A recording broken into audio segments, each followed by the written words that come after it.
Hello everyone, नमस्ते सबैजनालाई, good morning. म चाहिँ आज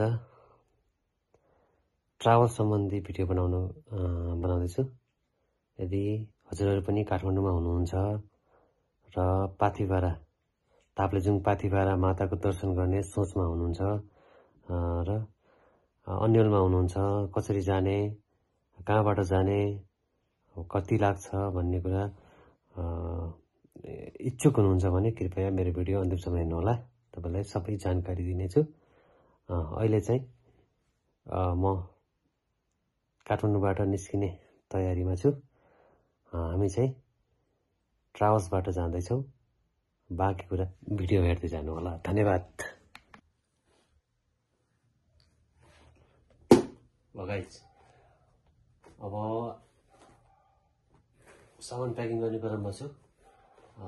पाथिभारा दर्शनको लागि पाथिभारा मन्दिर अलि हाइटमा पनि अनि चिसो ठाउँमा पनि भएको हुनाले सोही अनुकूलको कपडाहरू लिएर जानुपर्छ।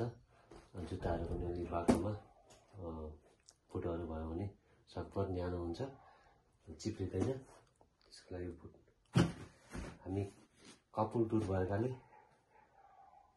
दुईजनाको बुट सँगै चाहिँ थर्मोकोट यो भित्रबाट लाउनुपर्छ, किनकि चिसो अत्याधिक हुने गर्छ हाइट ठाउँमा, हिँड्नुपर्ने ठाउँमा।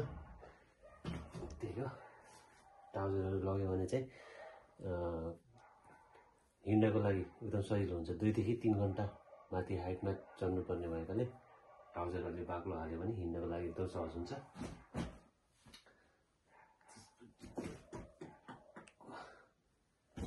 मेरो चाहिँ के छ भन्नु पर्दैन, के भन्यो भन्छ न। त हो ल, कपडाहरू न्यानो न्यानो हाल्नुपर्छ।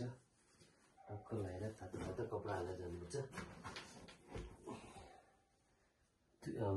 हाम्रो चाहिँ ट्राभलमा बुकिङ गरे अनुसार 5 दिनको लागि टुर छ। पाथिभारा गएर आउनेले 5 दिनको प्याकेज हुने रहेछ होइन। 5 दिनको लागि 5 दिनको लागि प्याकेज भएको अनुसार 5 दिनको लागि 5 जोडी जति कपडा हाल्नुपर्छ, किनकि 5 ठाउँमा घुम्नुपर्ने छ। त्यस कारणले 5 वटा जति कपडा 5 जोडी हाल्नुपर्छ। त्यही त हुन्छ। यो चाहिँ ताप्लेजुङ गएर माथि हिँड्नको लागि मात्रै पनि।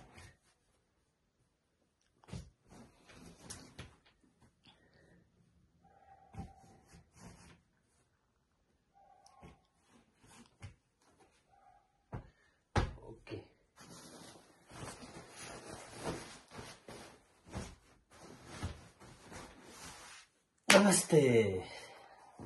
त्यो झोलामा के छ?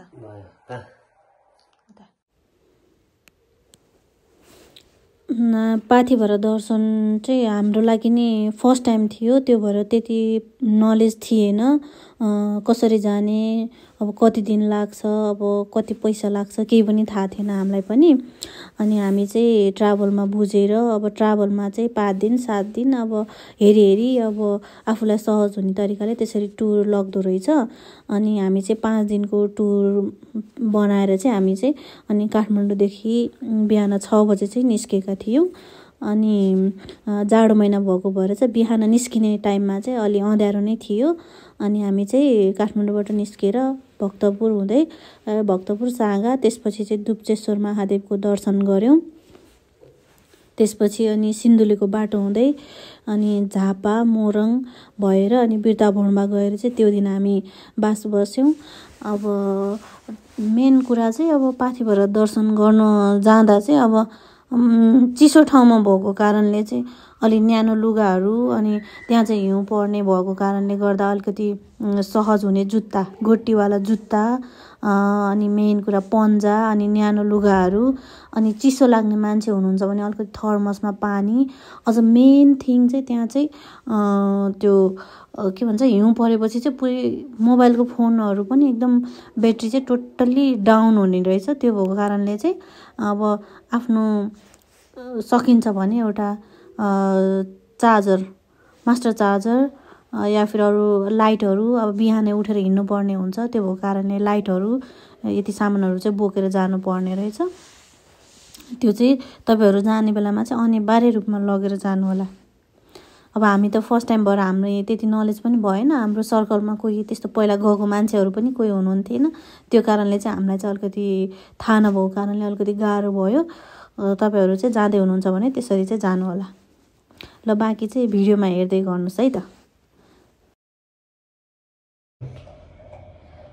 आज चाहिँ पाथिभाराको यात्रा क्रममा काठमाडौँदेखि बिहान 6 बजे हिँडेको सिन्धुलीगढी काभ्रेपलाञ्चोक हुँदै मोरङ झापा बिट्टामोड आएर चाहिँ आजको चाहिँ रात यहाँ बिताइन्छ र भोलि बिहान फेरि यहाँबाट ताप्लेजुङ पाथिभाराको लागि प्रस्थान हुन्छ। बिहान सबेरै करिब 6 बजे काठमाडौँदेखि निस्केको, लगभग 5:30 बजे हामी बिट्टामोडमा आएर आजको यात्रालाई टुङ्गाएका छौँ र भोलि पुनः यात्रा हुन्छ। बाँकी कुरा भिडियो हेर्दै गर्नु होला अन्तिमसम्म। धन्यवाद।